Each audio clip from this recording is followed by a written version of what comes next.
Hey everybody. I was talking about I was going to start putting up some of my posters and telling you about them. And this particular poster here, there might only be one other one like it in the world. And this is a super interesting story. So just stay with me to the end. There's two people in the world I'd give this poster to, and that is either Mia Farrow or Tia Farrow. And when I get to the end of this video, you'll understand why. This is from the 1978 movie Death on the Nile, which was like let's just say the second part of a story by Agatha Christie. It was written in 1937, the book, and it was part two. You could say she had done a book before that, Murder on the Orient Express. And it's about this French detective, kind of like a Sherlock Holmes character or a Charlie Chan, that happens to always be in the right place at the wrong time and solves these, mysteries. But this particular movie, 1978, Mia Farrow's in it. You got Peter Ustinov, Betty Davis, David Niven, Betty Davis, if I didn't already say that, Agatha Christie, George Kennedy, it's had big stars. And here it goes with the story. They also, they've done a couple of remakes of this. Believe it or not, this was 1978. They did it again in 2017, and then that wasn't enough. They did it again in 2022. I particularly like Mia Farrow's, the character she plays. I see they've compared her to the other two ladies that played in the other movies, but I felt Mia is the best. As if you watch the three films, she's actually like real. If you're watching it, you think you're watching a real person in this situation, whereas the other two, to me, are just hamming it up and posing a lot.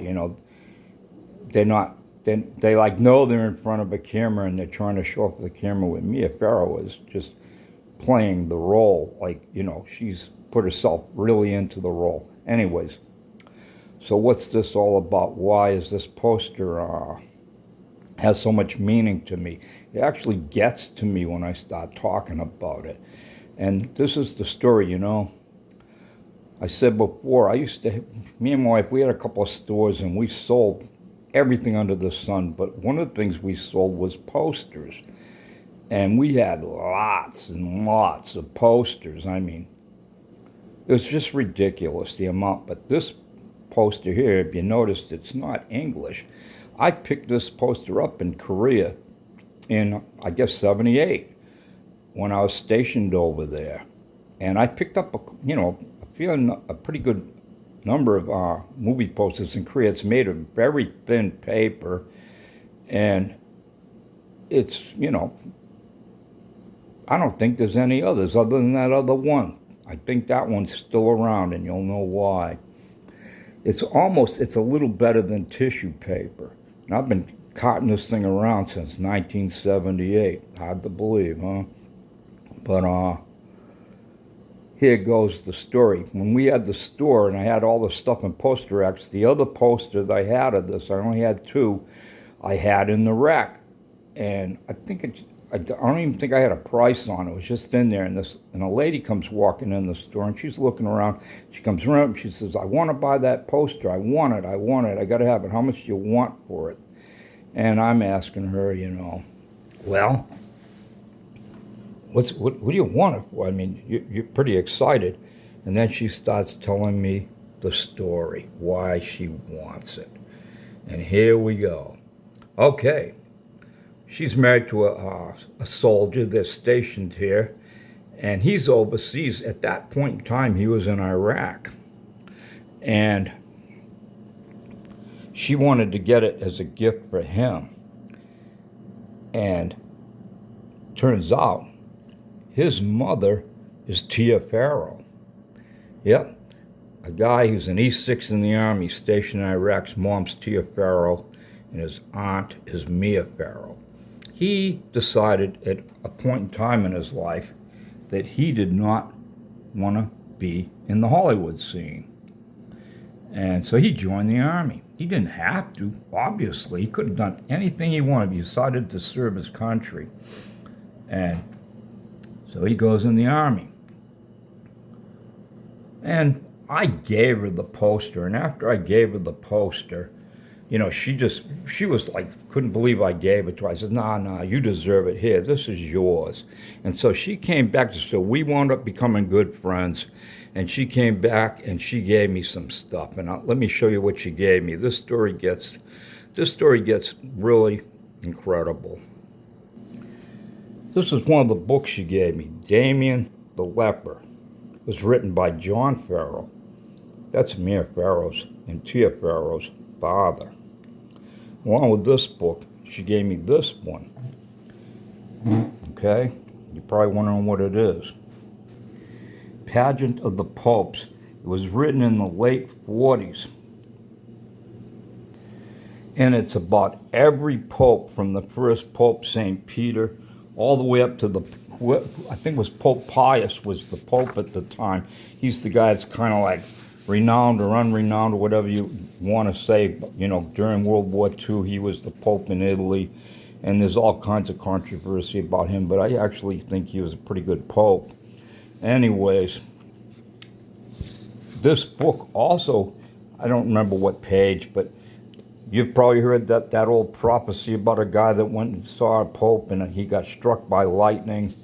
This is way back, like I think the 1400s, something like that, maybe before. He's some Irish monk. And then he prophesied, and he said that the last Pope, he gave a number, and a lot of people, it comes into either this Pope that's in the Vatican right now, Francis, or whoever follows him will be the last Pope, according to a person that stated this way back in time. All right. So these books, and he wrote a lot of other books, and he was involved in the movie industry. I think writing and maybe directing some too. All right, now let's go a little further. Now, a lot of you people probably had never heard of John Farrow before, but I think most of you would know who Mia and Tia Farrow's mother was, right there. And if you don't know who that guy is, that's Johnny Weissmuller.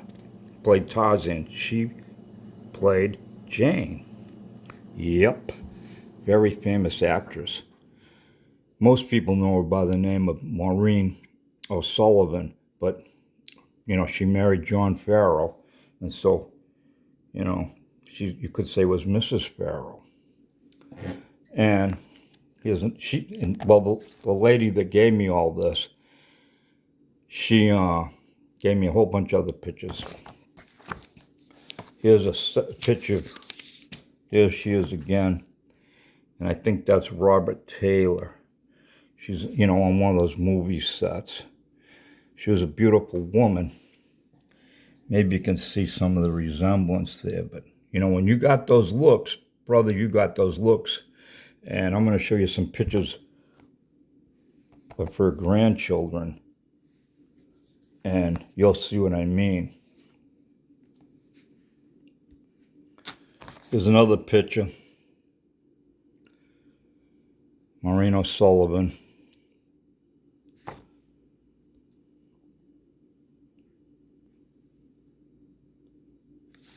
This is a shot. There she is. I think that's William Powell. Not sure about the other actors and actresses here, but this is on the movie set of The Thin Man, old movie. He was another kind of like a detective type guy. Thin Man. Here's Maureen O'Sullivan with John Farrow. And it says here, what does it say? Engaged. Maureen O'Sullivan and Johnny Farrow, screenwriter, have announced their engagement. Pretty cool, huh? This is my favorite photo I'm about to show you. Absolutely the best. I didn't write that, by the way, either. The lady that gave me all this, she wrote it down. And She gives their names here. And there you go. There's John Farrow and Maureen O'Sullivan. And below that, I don't have my glasses on. Hold on. Okay, this is Michael Farrow, Patrick Farrow. You can look all these people up. That's Mia. You can see her there. And you look at her there, you know? There's Mia when she's a little kid. And under Mia is Johnny Farrow. And that's Prudy. And if you look up Prudy Farrow, you know, they all went running around with the Beatles when they were around India and doing all that. And they wrote a song called Prudence, the Beatles did. And there's Steffi. And that's Tia. Tia was the youngest. And when she gave me this stuff, I was just like overwhelmed. I really felt, I never expected it. And, but here we go. I'm going to show you some more stuff now. Now it gets kind of sad for me. Now, her husband's name was Jason Farrow Deeney. His mom, Tia, married a man whose last name was Deeney.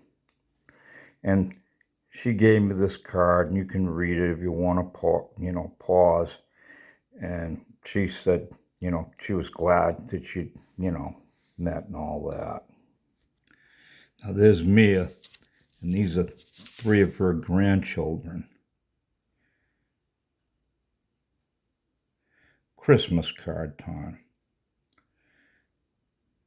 Now, it gets sad. She gave me a Christmas card. And, 2007. It's been a while, huh? Time flies, huh? But this is what happened. Like I was saying, Judy's husband, he was stationed in Iraq.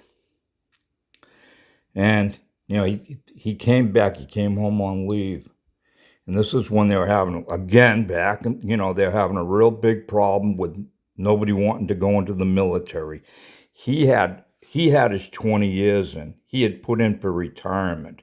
But they had Bush put in this thing called stopgap. They wouldn't let these people retire. They said, no, you can't retire. We got a war going on, And so he was forced to return.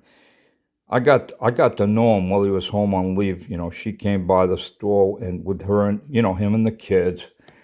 Judy, his wife Judy did. And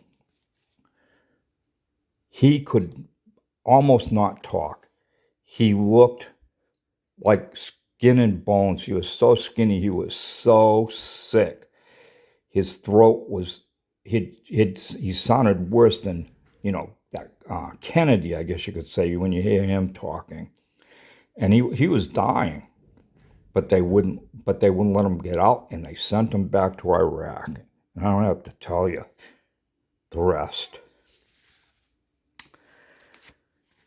Tree dedication. And that's what they do. They planted a tree for everybody that died over there that was stationed 3rd Infantry Division. That's the 3rd ID.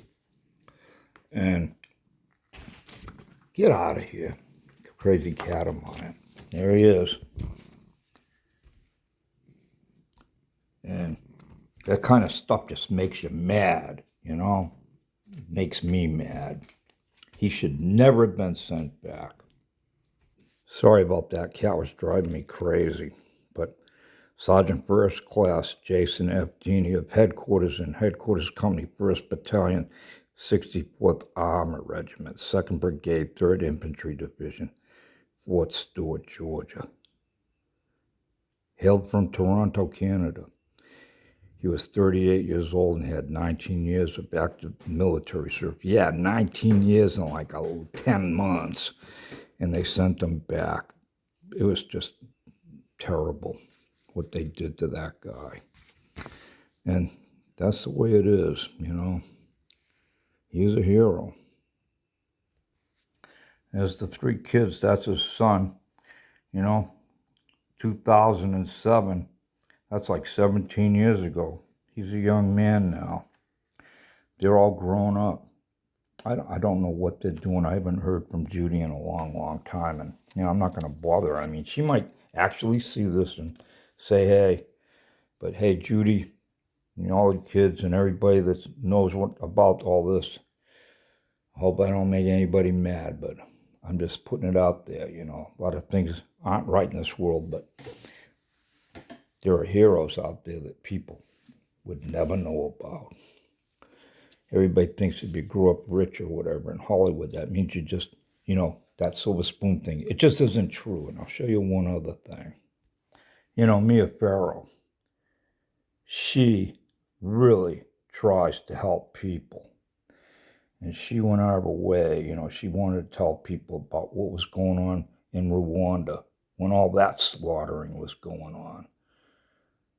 Yeah, people love these machetes. They just made crazy by influencers. And that's what we live in, a society of influencers. And we're all influenced, but it's people that really care about other people that always end up getting hurt. But they're the ones that go to heaven. Everybody, thanks for watching.